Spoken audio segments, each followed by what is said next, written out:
Hello everybody and welcome to NQA's ISO 45001 migration webinar.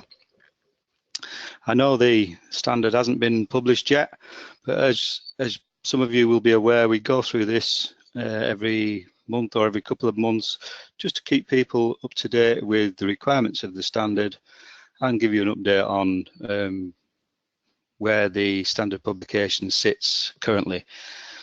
The current situation is the standard is at second draft, and it's anticipated, and this is only a best estimate, that it will go to final draft either late in 2017 or early Q1 in 2018, with a potential publication date by the end of Q1 2018.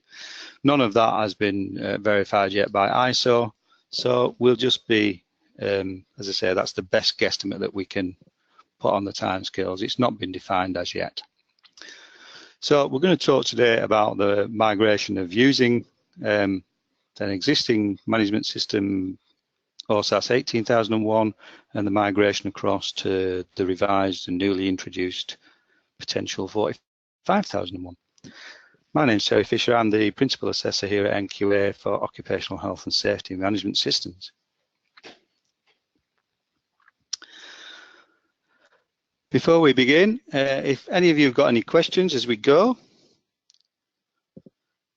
if you can type them into the chat box on the right of your screen, that way we'll look at the questions as we're going through, and then at the end we'll hold a question and answer session, and hopefully we'll be able to answer most of your questions as they arise.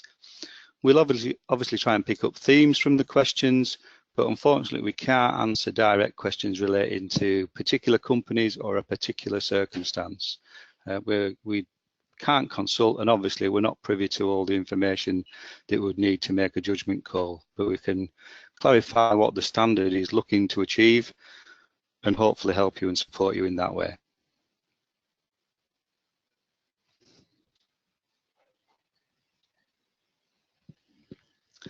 So if you have any questions, if you type them into the chat box, as I say, on the right, and we'll look at them at the end. So why implement ISO 45001 or any other occupational health and management system? The basic principles is we're looking to enhance performance. We're looking for a proactive risk management activity within an organisation. We're looking to improve culture and worker engagement based on risk. It also demonstrates a proven commitment from leadership and the management of the organisation, driving forward actions to deliver improvements over time.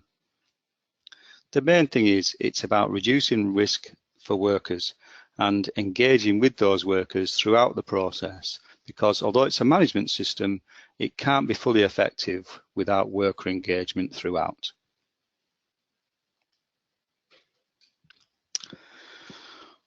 The structure of ISO 45001 is based on Annex SL. And as you can see from the points on the slide, the structure is based on, in effect, 10 chapters. So the first 3 chapters are talking about the standard themselves, looking at the scope of the standard, what it's trying to achieve, the normative references, and the terms and definitions used within the standard. So from an application point of view, we're primarily interested in chapters 4 to 10 inclusive, which will start with the context of the organisation. This structure has already been applied to other management systems within ISO's framework, and they include 9001, 2015, and which is the quality management system, and ISO 14001, 2015, which is the environmental management system. So to some extent, you could say the standards themselves are being standardized to help integration and to help application across a range of disciplines.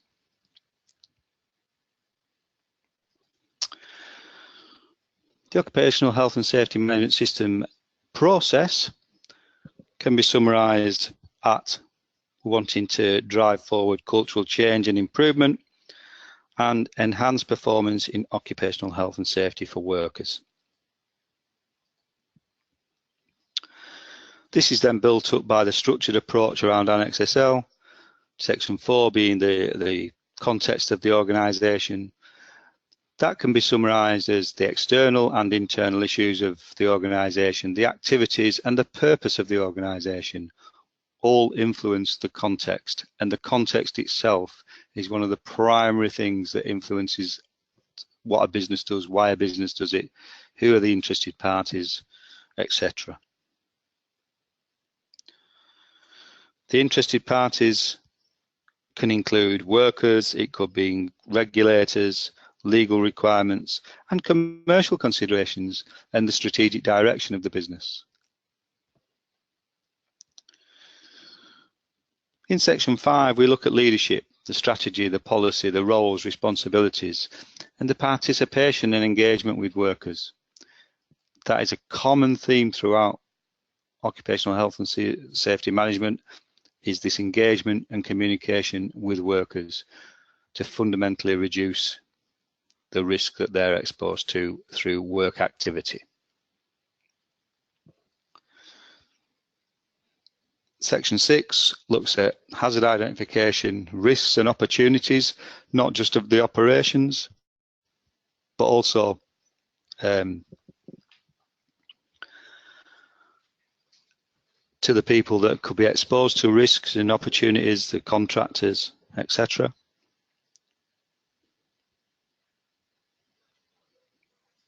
Compliance obligations and the occupational health and safety objectives of the business.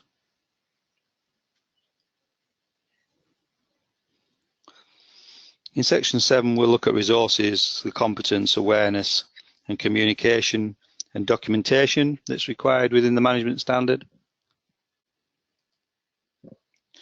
The hierarchy of controls, change management, procurement, contractor control, emergency preparedness, etc.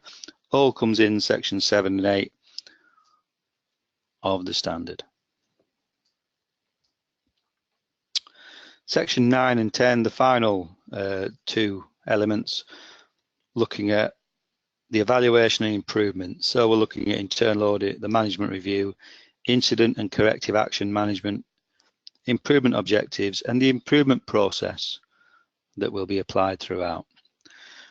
And those of you who are familiar with 9001-2015 and 14001-2015, this will be a very similar theme because, as I said, all standards are based on this 10-chapter structure of Annex SL.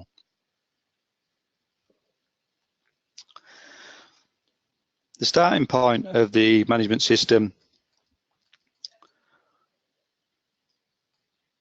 what we're trying to do is identify risks and hazards, manage and improve performance over time, and reduce risk to workers. As I say, that's the key theme, improving that performance and meeting compliance obligations, both legal and other requirements to which the organisation may be subject to, depending on its sector, etc.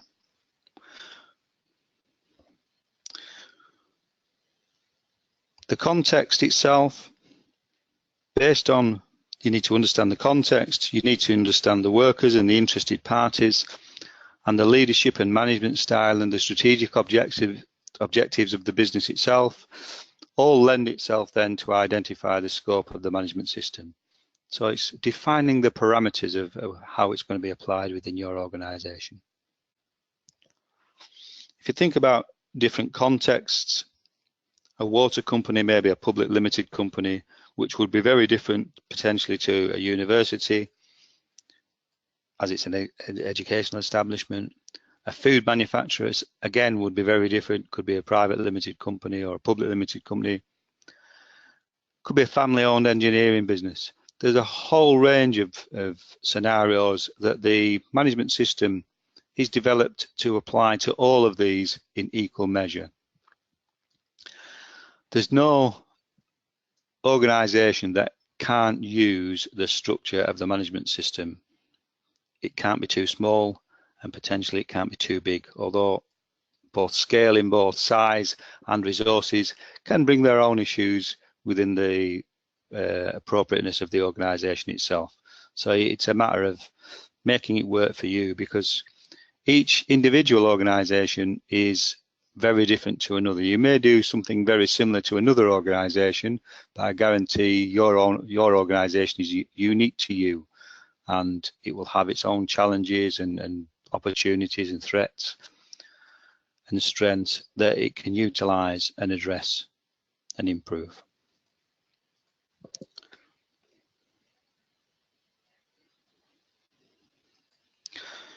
So the context of the organisation and the clauses of the standard. Section 4.1 is understanding the organisation and its context. This terminology used within the standard is, I would suggest, the bit that generally throws people. What do they mean by context? What they're trying to identify here is, what does the organisation do and why does it do it? It's trying to identify the interested parties, what influences the business, what things are influencing it both commercially, operationally, because the occupational management system isn't working in isolation to the business. It's an integral part, or it needs to be an integral part of the business, and it needs to be working with the staff of that business to reduce risk and maximise effectiveness. So you need to understand the needs and the expectations of the workers and other interested parties. Those interested parties can be both internal and external. So it could be, you know, the shareholders, the directors, the owners, the managers. It can be suppliers, contractors, external organisations such as enforcement agencies, legal, and it can also be trade associations and industry sector specialists that may have an interest in. And it can also involve, you know, people like neighbours and residents and whatever, depending on the location. And as I say, all these things are unique to your organisation, and they all need to be considered in their own pardon the pun, context. Once you've identified and understand those and can demonstrate that consideration for those, you can then determine the scope of the management system, and then the management system requirements and how it works within that organisation, the relationship of how it functions and how you plan it to go forward and deliver benefit.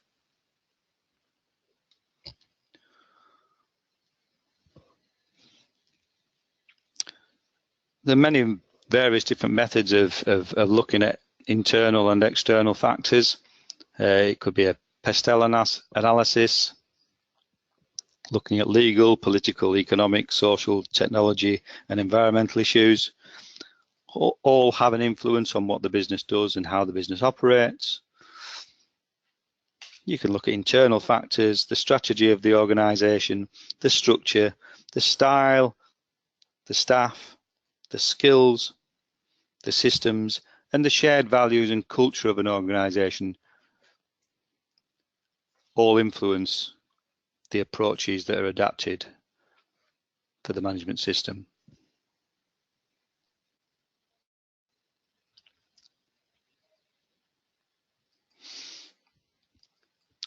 Just as a visual demonstration of how 45001 will integrate with other management systems already established, 9001 and 14001. You know, 14001 is obviously looking at the environmental side of the organisation. 9001 is looking at products and business requirements and commercial considerations, and 45001 is looking at people and worker risk and engagement. So that's the three sort of trilogy of standards that a lot of companies look to address. There's nothing in 45001 with regard to requirements that wouldn't be quite a standard normal commercial consideration within any organisation. That's the reason it can be applied across numerous industry sectors and across numerous scales of different to companies of different sizes, different sectors, etc. It's a management standard. It's not a performance standard in so much as it's not verifying a product can deliver or etc. It's saying there is a management structure that is capable of delivering improvement with regard to occupational health and safety risk over time.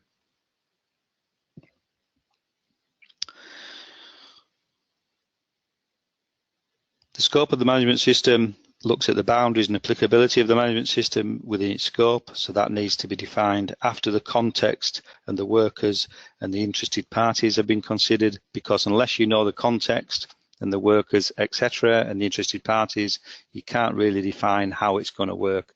You can't define the boundaries. So unless you know what you're trying to achieve, you can't actually define how you achieve it if you don't understand where that need is coming from. We'll go on to section 5.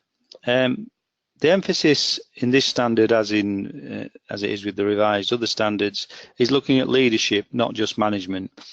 It's to enhance participation and engagement with workers and other interested parties to provide safe and healthy working conditions and reduce risk and hazard exposure to workers. The leadership element, it's not just about appointing a senior person to manage the process or whatever else. It's about leadership. It's about active engagement of leadership in the activity at various levels and communicating that with the workforce and encouraging that engagement as a two-way activity for all the individuals.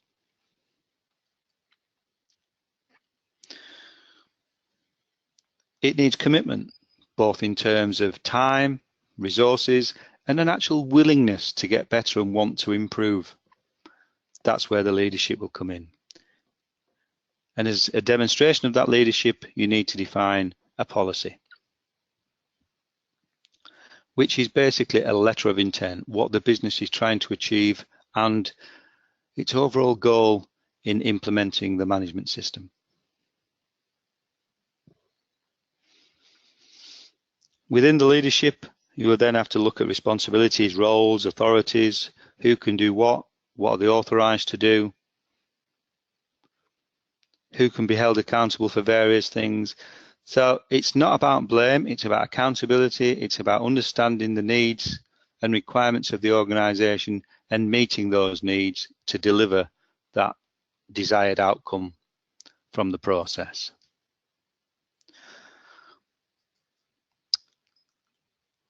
The roles and responsibilities, etc., also need to be available as documented information. So there does need to be some visual translation or some textual translation of who's got that authority. How does that sit in the structure of the organisation, which is common to most businesses anyway.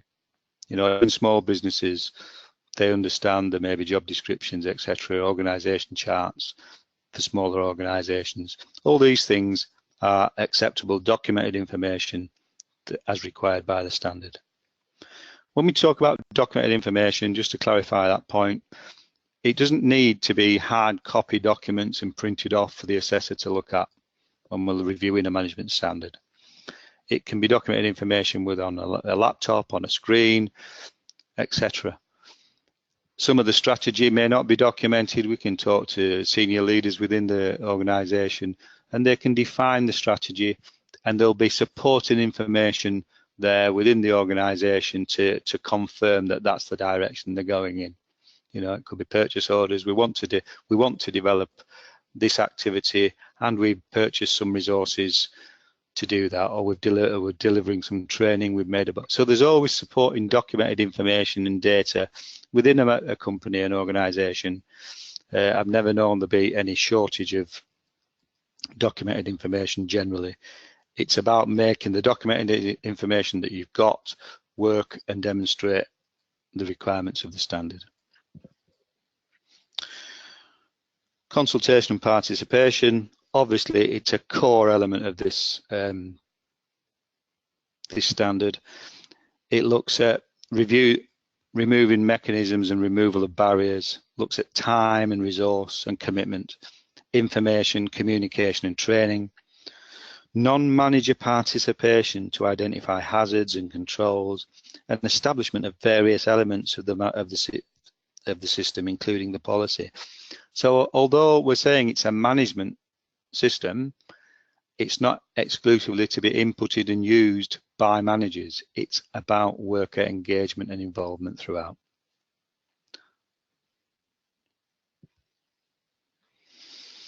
When we look at planning, and we'll touch on here the hazards and risk reduction. When we look at planning, obviously, we're trying to reduce risk, not just accidents, but risk to workers. And when we're looking at risk reduction, we apply a hierarchy of controls. So you've got the inverted triangle there in colours. Elimination of a hazard or risk is the best form of protection. So obviously if you don't have that risk anymore, it can't be a threat to your staff.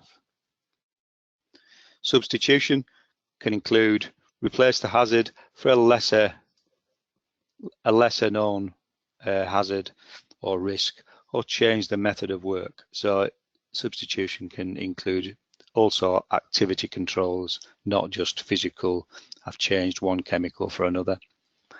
Engineering controls, looking at isolation controls, guarding and the various things to prevent exposure of people to a particular hazard. Administrative controls are the work instructions and the various things there. Don't touch that, do this, do it this way, do it that way. And as you can see from the inverted triangle, as we go down, the redder elements towards the bottom and the narrower dimensions of that also reflect the potential effectiveness of those controls. So the administrative and PPE controls, PPE being the personal protection equipment, are probably the two weaker elements of the hierarchy of controls. Elimination of a hazard is far more effective than anything lower to it. It's better than substitution, it's better than engineering, it's better than administration, it's better than PPE.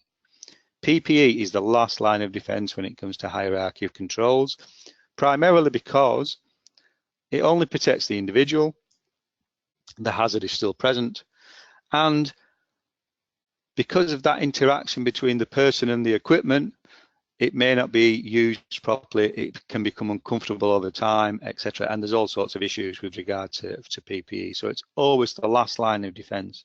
You should always look at using other methods of control before adopting the PPE method.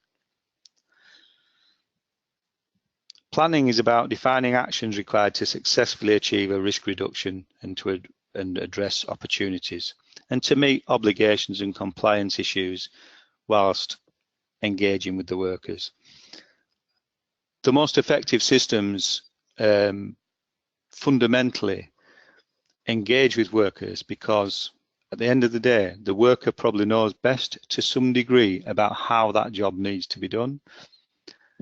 But they can need educating and support because they may not realise the hazards that they're being exposed to. You could argue a lot of accidents happen because people do the wrong thing for the right reasons. So this is where you need this communication process and engagement with staff so that there is an open transfer of communication between the parties to say, yep, don't do that, do it, why do you want? And there needs to be an explanation and understanding. And once people are engaged in a process, they're far more likely to adhere to it rather than there being something that's dictated to them. So it really is an important element of the management standard.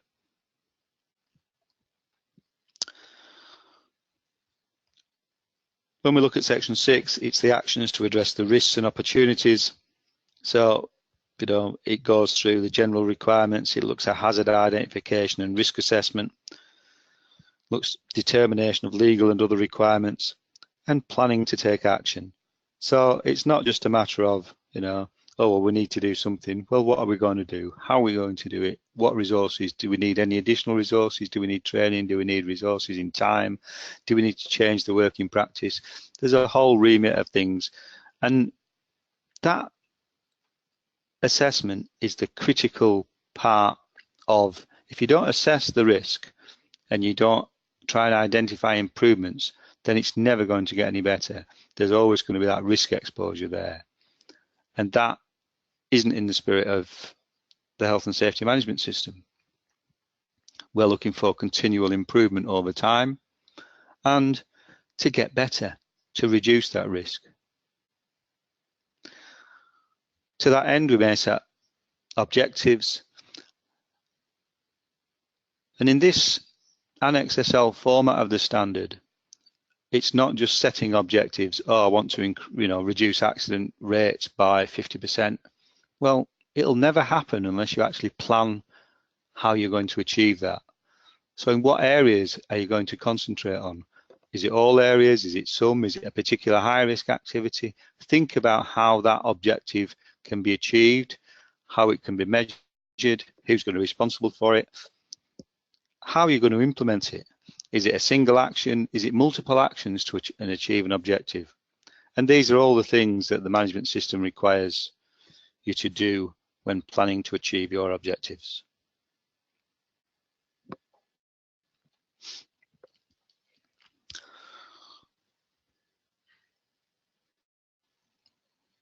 So we look at the management standard in its entirety, and based on the policy, the risk assessments, you set objectives, you implement controls, you review the effectiveness, and based on that effectiveness, you then go around the cycle again and look at continual improvement. So further reduction of risk over time, looking at different risks, what's acceptable risk, what isn't acceptable, etc. And all these things can be very individual to an organisation, but it's got to be driven by management commitment and policy. It's got to be driven with a desire to make improvements. You've got to have a form of control and understanding of how that works. You can only get that when you've assessed risk and you understand what the hazards are and threats within the operations and the opportunities. It's not always about the risk. There can be opportunities to reduce the risk and improve performance in terms of quality or environmental performance. These standards are not designed to work in isolation of each other. They are designed to harmonize each other's performance as you go through. By eliminating a particular hazardous chemical from a process that's hazardous to people, may also be improving the environmental performance of an organization or its activities. So there are various considerations that you can link across multidiscipline standards. Support, this is centered on communication and leaders and resources, both in terms of time, energy, willingness, commitment, and demonstrating that not just in issuing policies, not just in buying particular resources, but demonstrating actual physical interest and concern and a desire that workers can see. It really can be a game changer when leaders of an organisation get actively involved directly with staff to look at improvements, not just oh yeah, you can spend that or do that or whatever. They actually get that discussion with leaders at various levels, and that engagement is critical.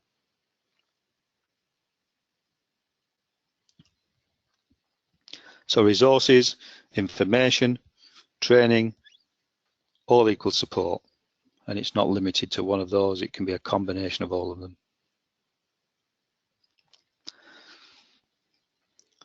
In section 7, the support clauses look at resources, competence, awareness. 7.4 communication has been expanded from DIS 1, so that's a larger section now, and it also covers and touches on documented information, explaining the controls required for that information to ensure that people are all, you've got the correct information and they're all using the same information that's applicable to them unilaterally across an organisation. If you've got a method that works in one area of the business, you might choose to then apply that in other areas of the business. So looking at that documentation and the control of that information is an important part of the standard. Then it comes to the actual operations themselves. The organisation needs to plan, implement and control and maintain the processes.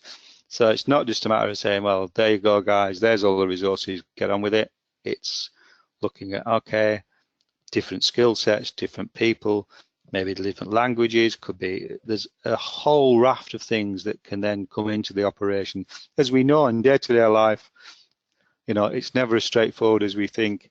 It's, you know, oh, 2 and 2 doesn't always equal 4 in that way. It could be a communication issue, it could be a skill issue, it could be a personality issue of that particular individual. All these things, we're talking about the human factors that influence the operation, not just the resources and the actual commitment and the desire to get better. And it's about encouraging responsibility and accountability. You know, people have to be held accountable where they have done something that isn't as in line with your requirements, but it isn't necessarily about blame. It's about accountability, and it's proportionate to the impact on the organisation. It's not a witch hunt when something goes wrong. What you're trying to do is get all the facts so that you understand what went wrong. And that accountability may be an individual, but it could be down to training, could be down to understanding. Have they got the right resources? Was the equipment appropriate? Was it something that we hadn't considered before? Had there been a change, a subtle change in circumstances that hadn't been considered?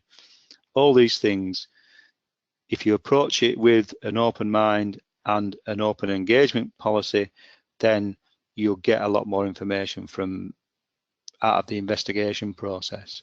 Because without understanding the reality of the circumstance, you can never actually fundamentally get to root cause and reduce the risk.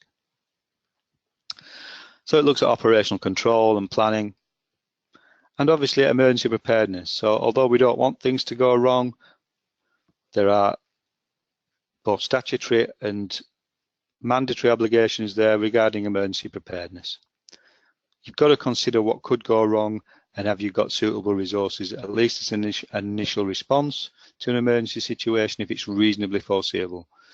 That's the whole point. We have fire equipment, etc. in organisations. We don't want to be using it. However, we have it there. It needs to be there because if something does go wrong, we want to reduce the significant risk that can come from emergency situations.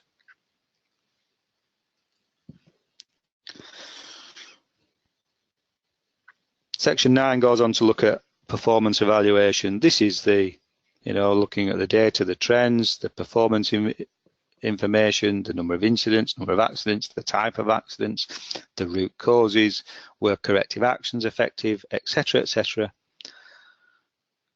Looks at the requirements of internal audits. Internal audits are there to confirm that a process is delivering the desired outcome, and it's also there to confirm that the management system is effectively delivering what you desire from it. So it's looking at the activities, it's looking at the management system. A lot of evaluation is done informally, it's inspections, it's this, I went and had a chat with an operator. A lot goes on the evaluation of performance that is not formalized, but the output from that can be formalized and it can be used to best effect to drive forward improvements and reduce risk and be proactive as opposed to reactive.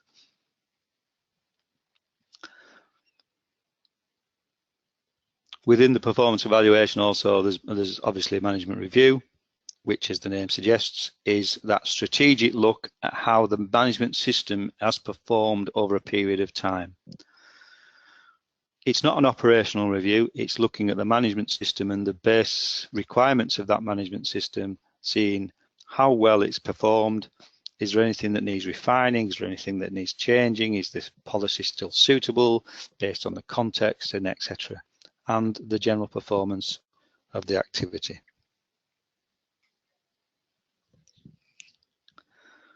Improvement. Well, if you've got all the other elements of the management system effectively implemented, then improvement should be a natural output from the management system process. You set objectives. Obviously, you wouldn't set objectives to get worse than you were. You set objectives to improve. So therefore, if you achieve your objectives, you naturally achieve ongoing improvement of the management system. But it's looking at improvements in risk reduction, the number of incidents, the amount of non-conformity, the effectiveness of corrective action. It's about enhancing performance, worker participation in improvements, communication, and retaining documented information to demonstrate that improvement over time. And obviously that data and those records and that information can vary depending on the circumstances of each individual organisation.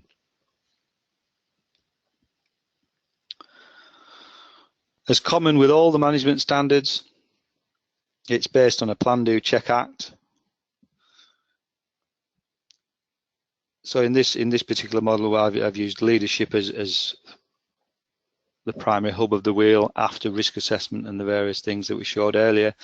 And it just follows that cycle around. You plan to do something, you implement the plan, you check to see whether that was effective, and where you can, you make improvements, and the cycle revolves again, and round it goes. It's a straightforward, quite a simple model, very easily said, can be more demanding to achieve, but that's the basic principles. The context of the organisation, internal, external issues, needs and expectations of relevant interested parties and workers. The outputs, enhanced performance, fulfilment and satisfaction of compliance obligations, improvement in risk reduction, improvement in employee engagement. It can bring a whole raft of, morale, welfare, culture. There's a whole raft of improvements. And at the end of the day, people are probably the most valuable asset an organisation's got. So it makes sense to look after that asset going forward, and not just about accidents, but about occupational health and safety, looking at disease, things that, it's not just a cut finger, things that can go wrong over time, repetitive strain, musculoskeletal issues, all the various things about the human interaction and the work activity. So it's not just about accident reduction.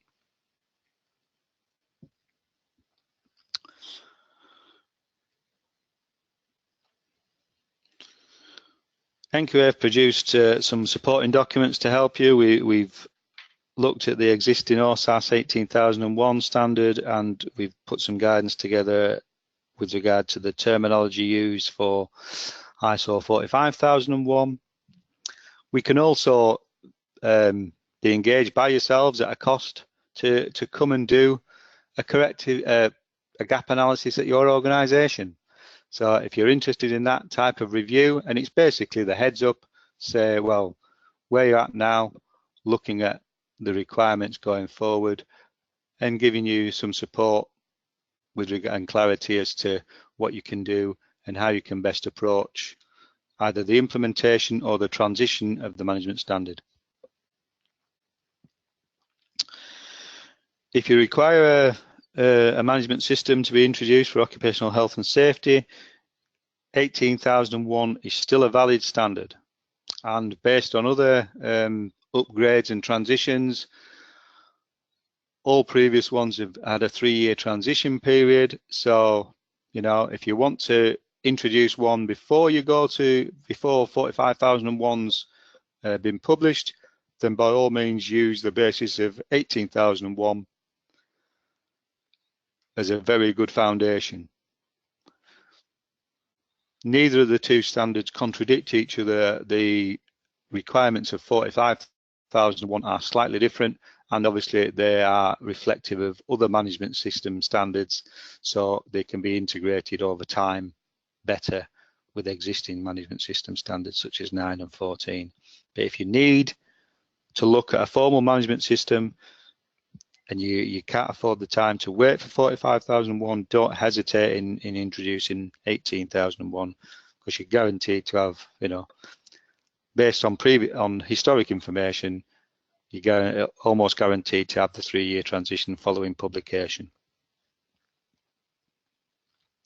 Practical tips if you're considering implementation of a management standard. If you're starting from scratch, it may sound obvious, but get a copy of the management standard, read it, try and understand it. You'll be surprised how many clients we go to and we say, have you got access to a standard? And they go, no. And yet they're trying to implement something and they haven't even fully read the standard. They may have clips from various sources. It is important that you understand both the clause requirements of the standard and the connectivity of those clauses for the management system. A management system is not just a number of clauses bundled together. It's the interaction between those clauses and requirements that make the system work effectively. So identify sources of legal compliance and information that's applicable to your organisation and industry. Review the current level of risks and hazards and opportunities. By all means, conduct your own gap analysis to identify improvement points. You can walk around, stand back from your organisation, look at it and, oh, where do you think we can improve? You'll find a lot of information is already available to you based on the information that you're probably already generating within your company. Migrating from 18,001 when 45,001's actually published, then, as I said, have access to a copy of the standard and read it and try and understand. I know some of the terminology used, context of organisation, isn't common day language within industry, but we tried to identify the needs and requirements going forward. Conduct your own gap analysis, or if you wish, you know, bodies like NQA can come and do a formal gap analysis on your behalf, and you can have people like me coming in and helping you look and identify the potential improvement points within your existing systems to help you at the migration. Look at doing a mapping exercise for the management system. Look at what the requirements are for 45,001 and what you've already got in place. I would suggest you will be pleasantly surprised when you look at the connectivity of the two standards, how much is potentially already in place within 18,001 in comparison to 45,001. And we could be talking about just fine-tuning that to make a successful transition. So one of the questions that we've been asked is,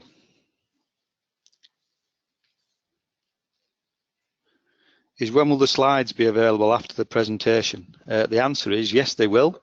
To all of you who have registered with NQA for this webinar, we'll be sending the slides out to you by your email address, however you've registered.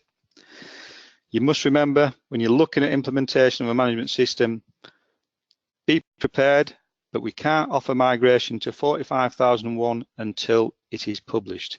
And as I said at the start, that hasn't been defined yet, but we would reasonably expect it to be latter part of this year or Q1 of 2018. So some other questions that we've had.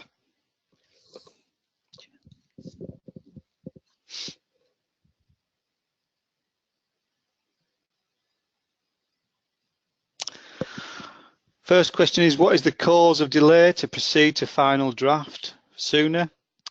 Well, you've got to imagine one of the reasons of an international standard, the language used, let's say the English version, for example, the language used within that standard may not directly translate in other languages to the same meaning that's intended within the English language.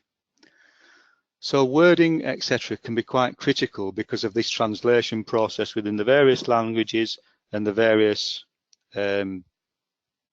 countries that subscribe to these things. So the language used is quite critical.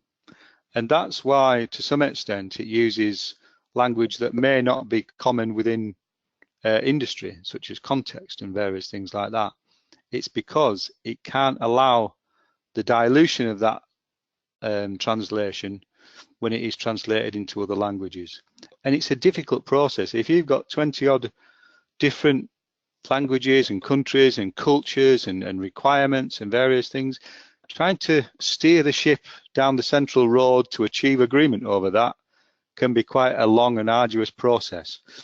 But you've got to turn around and say it's a journey worth going through, and at the end of it we will have an international standard. So although it's been delayed and it's frustrating, it's to some extent disappointing, we are getting there. We're now at the second DIS. You know, a final DIS shouldn't be that far away, and hopefully, as I said, publication, watch this space.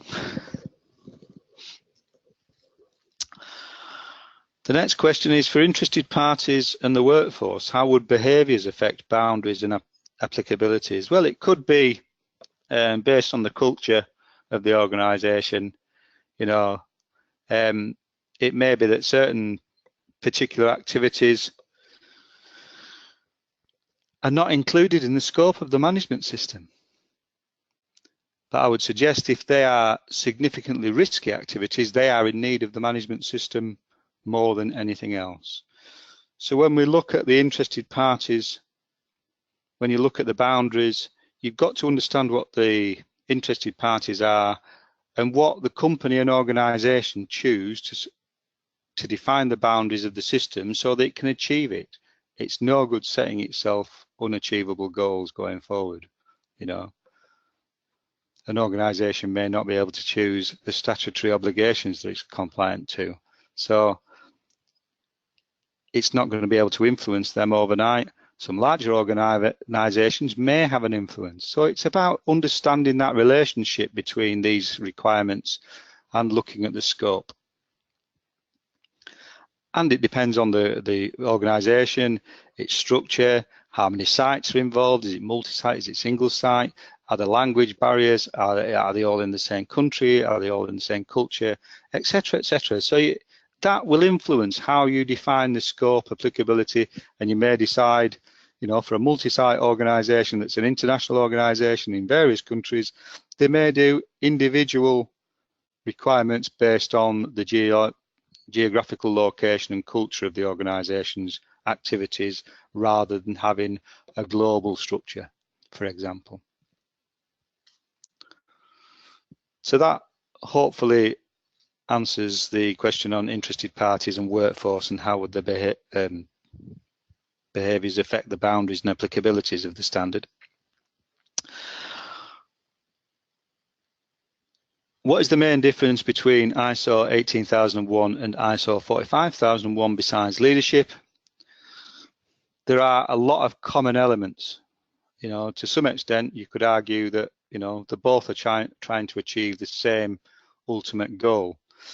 It's about risk management and risk reduction over time. It's about worker engagement, which was a strong element in 18001, but it's a stronger element within 45001, and that runs throughout at every level. It looks at competence and various things in a more enhanced way. So although fundamentally they're out to achieve the same process, occupational health and safety management hasn't really changed in principle. It's the emphasis that, and it's also looking at the integration of that within the core business operations. To be effectively implemented, occupational health and safety management needs to be integrated into the standard operations of a company and not seen as an add-on. You know, oh well, as long as we're producing 5,000 widgets, we'll have some health and safety as long as it doesn't impact on our potential. It's got to be integrated within that standard operation and emergency conditions of an organisation to be fully beneficial and to give long-term benefits of risk reduction.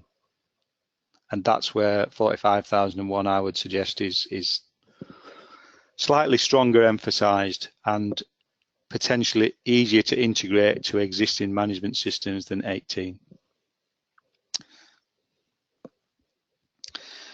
Next question next number of questions we've had is,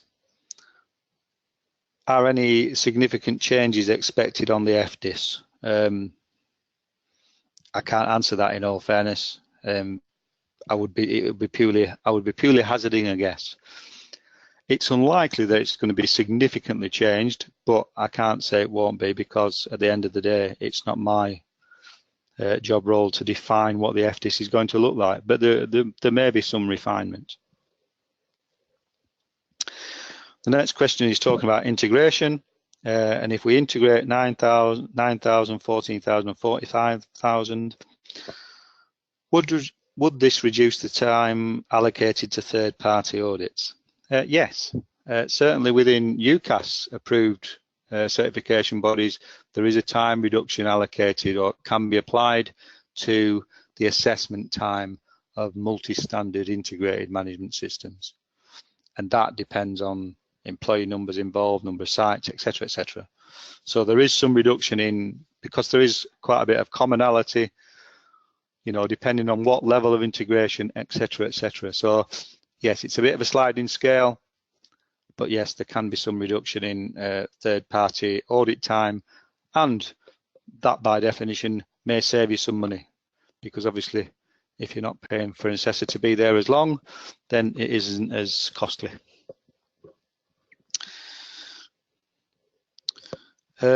Next question is, can NQA deliver OHSAS internationally?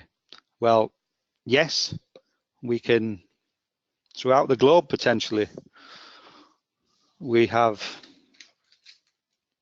38,000 management standard certificates out there, not all in the UK.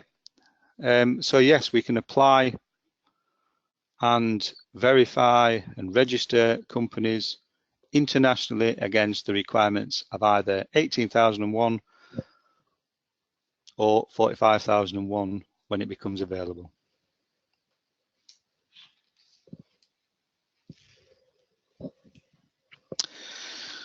The next question is there any risk of the 3-year transition being reduced?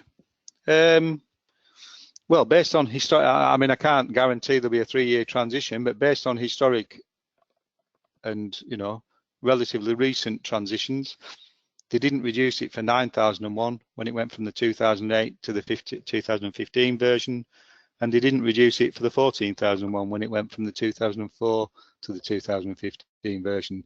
So there's no reason to suspect that 45 will be treated any differently to any other transition process within the ISO framework.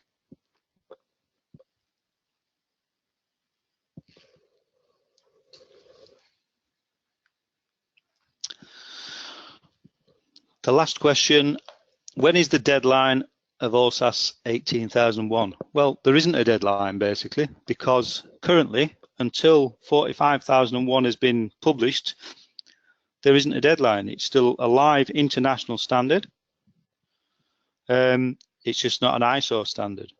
So it can be applied certainly at least for the next 3 years, if not longer, depending on when the publication date is of 45,001. So there is no, at this point, there is no cut-off date for 18,001. But I can't say when that is. Right then. I'd like to thank you all for your attendance in the webinar. I hope it's been useful. As I said, you'll see from the screen there, the various website contacts, our telephone number, our webinar address for inquiries, and various things there where you can follow us. Keep in touch with NQA. Thank you for listening. Thank you for your participation, and I hope you found it very useful. Thank you.